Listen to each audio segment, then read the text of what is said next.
మోకాళ్ళ నొప్పులు, disc problems లాంటి అన్ని సమస్యలకు సంప్రదించండి Homeocare international world class homeopathy 9001171550. So ఇప్పుడే క్యాబినెట్ అయితే మూసింది. చాలా కీలక నిర్ణయాలు అయితే తీసుకున్న పరిస్థితి. రవాణా శాఖ మంత్రి మనతో ప్రస్తుతం ఉన్నారు. సార్, ప్రధానంగా ఇప్పుడు చర్చ మూడో హామీకి సంబంధించిన వ్యవహారంలో పెద్ద ఎత్తున జరుగుతోంది. ఇందులో మీ డిపార్ట్మెంట్కి సంబంధించి ఉచిత బస్సు ఎప్పుడు అనేది ఏమన్నా దానికి సంబంధించిన డిస్కషన్ ఏమైనా వచ్చింది? ఈరోజు క్యాబినెట్లో రేపు ఆగస్టు 15వ దినంన రాష్ట్రంలో అన్నా క్యాంటీన్లు స్టార్ట్ చేయడం జరుగుతుంది. 1 by 1 చేస్తున్నాం కాబట్టి ఆగస్టులో వచ్చే ప్రొసీజరల్ ప్రకారంగా అన్నా క్యాంటీన్లు నెక్స్ట్ మంత్లో అట్లా మా ఉచిత బస్సు 1 by 1 చేసేదానికి రాష్ట్ర ప్రభుత్వం నిర్ణయం తీసుకునింది. తప్పకుండా అధ్యయన కమిటీ కొన్ని సిఫార్సులు చేసింది. ఆ సిఫార్సులన్నీ బేరీజు వేసుకొని అతి త్వరలోనే మహిళామూర్తులందరికీ ఉచిత ప్రయాణం ఇచ్చేదానికి మా ప్రభుత్వం సిద్ధంగా ఉంది. అంటే ఇప్పటికే మీరు కర్ణాటక ఒక టీం పంపించారు, తెలంగాణకు ఒక టీంని పంపించారు, కొంత రిపోర్ట్స్ అయితే సేకరించిన పరిస్థితి అయితే ఉంది.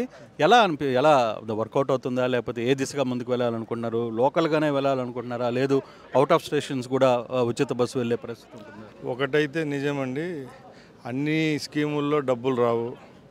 ప్రజల్లో వాళ్ళ ముఖాల సంతోషం చూడాలంటే కొన్ని గవర్నమెంట్కి బర్డెన్ అయినా భరించాలి. దానిలలో ముఖ్యంగా ఫ్రీ బస్ సర్వీస్ ఉంది మహిళలకు కాబట్టి అన్ని దానిలలో లాభాలు ఎక్స్పెక్ట్ చేయడం చాలా తప్పు. తప్పకుండా ఫీజిబిలిటీ ఉన్నా లేకపోయినా మా ప్రభుత్వం ఏదైతే ముందు హామీ ఇచ్చిందో ఆ విధంగానే ఫ్రీ బస్ సౌకర్యం కల్పించేదానికి సిద్ధంగా ఉన్నాం. ఆ కమిటీ సిఫార్సులు కూడా మా దగ్గర ఉన్నాయి, ఇప్పుడే బయట పెట్టేదానికి కాదు కాబట్టి అతి త్వరలోనే మేము ముందరికి వస్తాం. తమిళనాడు, కర్ణాటక అలాగే తెలంగాణ కంటే మెరుగుగా ఈ రాష్ట్రంలో ఇంప్లిమెంటేషన్ అయితే జరుగుతుంది. అంటే ఇప్పటికే రాష్ట్రాల్లో చుట్టుపక్కల ఉన్న టోళ్ళన్నీ కూడా క్లోజ్ చేశారు. దానివల్ల ప్రభుత్వానికి వచ్చే ఆదాయం కూడా తగ్గిపోయే పరిస్థితి కనపడుతుంది. ముఖ్యంగా ఈ టోల్ మూసివేత అనేది ఈ ప్రభుత్వం తీసుకునే నిర్ణయం కాదు, గత ప్రభుత్వమే తీసుకునింది.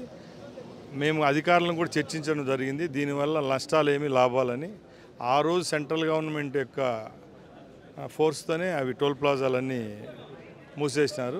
ఇప్పుడు మేము దాని మీద కూడా అధ్యయనం చేస్తున్నాం. రాష్ట్రానికి సేఫ్టీ ఒకటైతే లాభం కూడా ఇంకోటి కాబట్టి ఒకవేళ పడి మనకు లాభం వచ్చే విధంగా ఉన్నా రేపు రాష్ట్రానికి సంబంధించిన సేఫ్టీ విషయం, మెజర్స్ విషయంలో కూడా ఇవన్నీ బేరీజ్ వేసుకొని తెరవాలా లేకపోతే ఇలాగే కంటిన్యూ చేయాలనేది కూడా త్వరలో తెలుస్తుంది. మొత్తం మీద మంత్రి ఇదే ఒక మాట అయితే చెప్తున్నారు. ఆర్టీసీకి ఉచిత బస్సుకు సంబంధించిన ఒక నివేదికలు అయితే సిద్ధంగా ఉన్నాయి, కాకపోతే ఇప్పుడు బయట పెట్టలేని పరిస్థితి.